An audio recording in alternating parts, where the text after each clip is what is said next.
और जयपुर से बड़ी खबर का रुख कर रहे हैं, जहां पर एनजीओ की आड़ में काला कारोबार किया जा रहा था और इसके बारे में जानकारी मिलती है, जिसके बाद टीम ने एक्शन लिया है। जयपुर के बस्सी में एनजीओ की आड़ में ये काला कारोबार चल रहा था। लड़कियों की खरीद फरोख्त की जा रही थी और नाबालिग लड़कियों की ये खरीद फरोख्त का मामला सामने आया है। एनजीओ की आड़ में देह व्यापार का कारोबार चल रहा था। एनजीओ ने 2.5 लाख रुपए में बच्ची को बेच दिया था। नशे की डोज देकर लड़कियों की ये शादी कराते थे और इनको किस मकसद से शिकार बनाया जाता था, ज़रूरतमंदों की सेवा करने के लिहाज से लोगों को पागल बनाने के लिए सब कुछ किया जाता था। लेकिन ये एनजीओ को जो आपके और हमारे पैसे पर चलते हैं उसके बारे में भी ये जानकारी सामने आई है।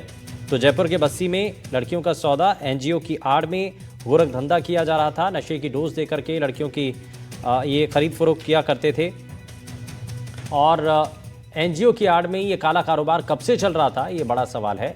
नाबालिग लड़कियों की खरीद फरोख्त की जाती थी। एनजीओ की आड़ में देह व्यापार का ये कारोबार चल रहा था। एनजीओ ने 2.5 लाख रुपए में बच्ची को बेचा था, इसके बारे में भी जानकारी मिल रही है। नशे की डोज दे करके लड़कियों की ये शादी करा देते थे। जयपुर के बस्सी में एनजीओ की आड़ में लड़कियों का ये सौदा चल रहा था।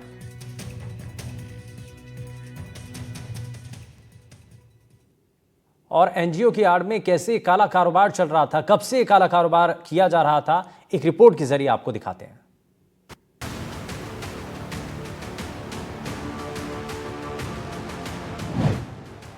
एनजीओ की आड़ में गोरख धंधा, भरोसे का कत्ल कर रहा एनजीओ। नाबालिग लड़कियां थी निशाना, लड़कियों की हो रही थी खरीद फरोख्त। एनजीओ जो पलती है सरकार के पैसे पर, आम आदमी के चंदे पर, जिनका काम होता है बेसहारा बच्चे बच्चियों को सहारा देना, सेवा भाव करना, शोषण के खिलाफ खड़े होना, जिन पर भरोसा होता है लोगों की आवाज उठाने का। अगर वही एनजीओ शोषण करने लगे तो क्या होगा? अगर वही एनजीओ बच्चों की इज्जत का सौदा करने लगे तो क्या होगा? वही होगा जो जयपुर के बस्ती में देखने को मिला है, जहां एक एनजीओ की आड़ में मासूम बच्चियों की अस्मत के साथ खिलवाड़ किया जा रहा था।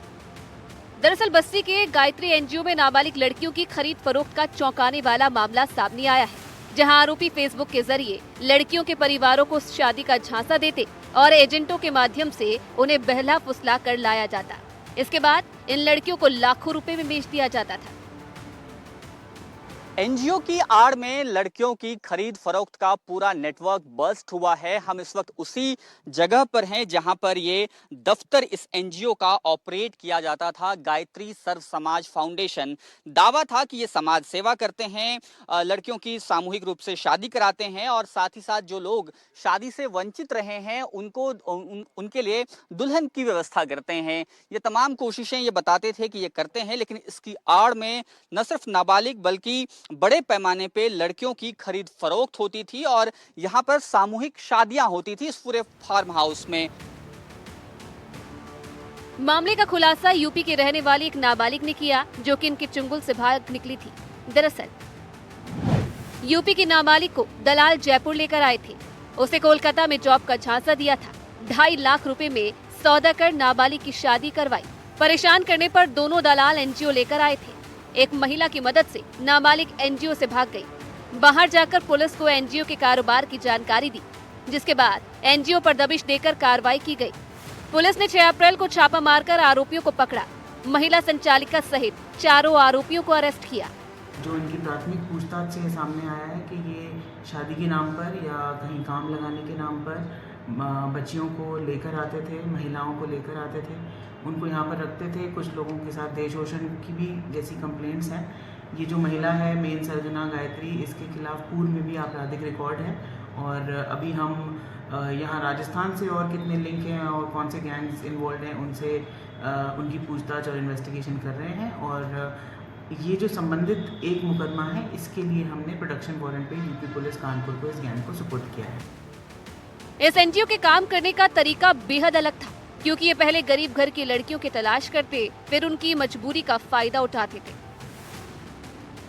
ये लोग फेसबुक पर प्रचार कर लड़कियों को शादी का झांसा देते थे। यूपी, बंगाल, बिहार से लड़कियों को बहला फुसला कर लाते, फर्जी दस्तावेजों के जरिए लड़कियों की अवैध शादियां करवाते थे। लड़कियों को एनजीओ के डेरे में रखा जाता था। लड़कियों को डेरे से बाहर नहीं जाने दिया जाता था। विरोध करने पर पिटवाने की धमकी देते थे। मुख्य आरोपी गायत्री पहले कानोता में ये धंधा चलाती थी। 7 से 8 साल पहले बस्ती के सुजानपुरा गांव में वो शिफ्ट हो गई। गायत्री पहले भी ऐसे केसेस में इन्वॉल्व रह चुकी है। इसके प्रीवियसली भी बहुत सारे केसेस रजिस्टर्ड है। अराउंड 10 केसेस हमें पता चले कि जिसमें गायत्री इन्वॉल्व थी। तो जैसे केसेस रजिस्टर्ड होते थे किसी एरिया में, ये एरिया चेंज कर देती थी। तो बस्सी इलाके में गायत्री पिछले 8 साल से गायत्री सर्व समाज फाउंडेशन के नाम से अपना डेरा चलाती थी। लेकिन एक नाबालिग लड़की की बहादुरी ने एनजीओ के अवैध कारोबार का पर्दाफाश किया और हजारों लड़कियों के इस दलदल से निकालने का रास्ता साफ किया। अब देखने वाली बात होगी कि इस गोरख धंधे में और कितने सफेद पोश लोग लिप्त हैं और कितनी लड़कियों की अस्मत को तार तार किया जाता है। अब क्योंकि इस पूरे मामले का खुलासा हुआ है, उत्तर प्रदेश की पुलिस भी इस पूरे मामले की जांच कर रही है। उसके साथ साथ राजस्थान पुलिस भी इस बात की तहकीकात में जुटी है कि आखिर इस तरह की शादियां किस तरह से हुई हैं, वो कौन कौन से एजेंट हैं जो इसके लिए काम करते थे राजस्थान के और राजस्थान के बाहर के, इन सब की पड़ताल की जा रही है। लेकिन सवाल यही है कि आखिर इतने सालों तक जिन लड़कियों को बेचा गया, खरीदा गया, उनके पशुओं की तरह उनका सौदा किया गया, उन सब का जीवन अब किस तरह से बीत रहा है। क्या पुलिस पहले जब 8 साल पहले भी इस पर एफआईआर हुई है, तब अगर कार्रवाई कर लेती तो शायद कई सारी लड़कियां बिकने से बच जाती, मगर ऐसा हुआ नहीं। बस्सी से कैमरा सहयोगी जसराज के साथ सोमू आनंद, एनडीटीवी।